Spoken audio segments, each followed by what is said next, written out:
Connectors are must for any DAS. As the name suggests, connectors connect two devices or cable. We use two types of connectors, coaxial and fiber connectors.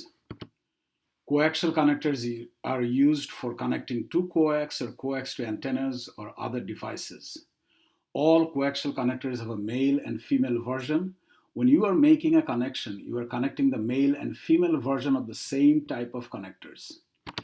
Fiber connectors are used for connecting two fiber cables or fiber cable to a fiber housing or other optical signal producing devices.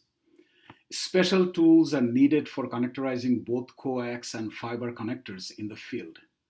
A lot of time, installers don't install fiber connectors in the field because it's so delicate. Instead, they will take a small piece of fiber which already has attached connector to it from the factory. This is called pigtail. Yes, that's a technical term. Installers take the other end of this pigtail and fuse it with another strand of fiber. This is actually a common method and it's called fusion splicing.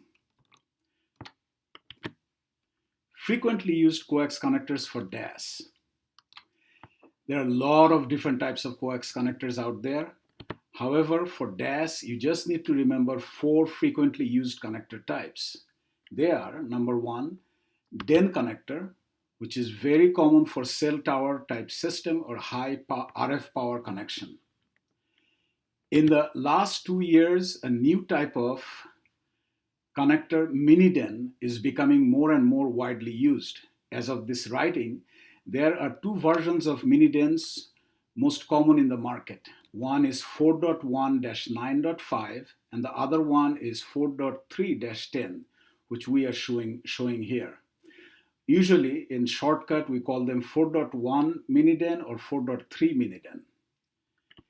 N-type, up to a few years ago, N-type connectors were most widely used.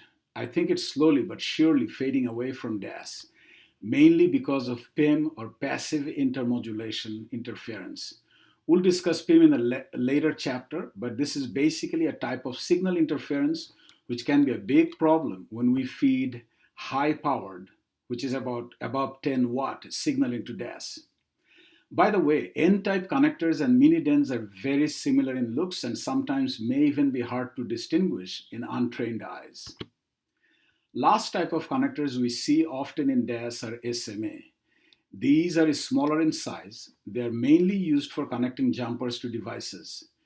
QMA is a cousin of SMA because QMA is identical in size and shape, except QMA does not have thread inside. It's a push-on connector, and SMA, that means you will have to screw it in. Before we leave the slide, look at the jumbo paper clip and the connectors next to them.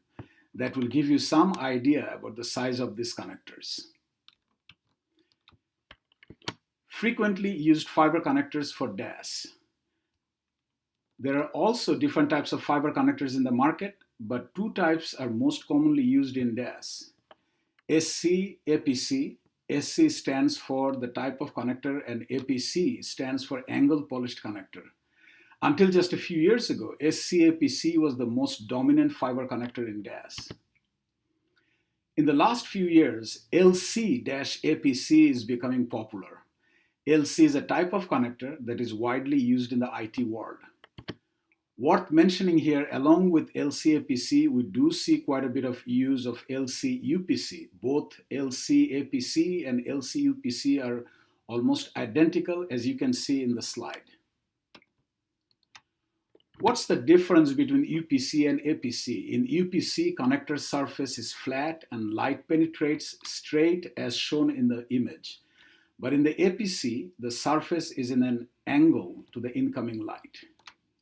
Anyway, the way I remember these fiber connectors are Silly Charlie ate pumpkin cake, that's for SC-APC, and Little Charlie ate pumpkin cake for LC-APC.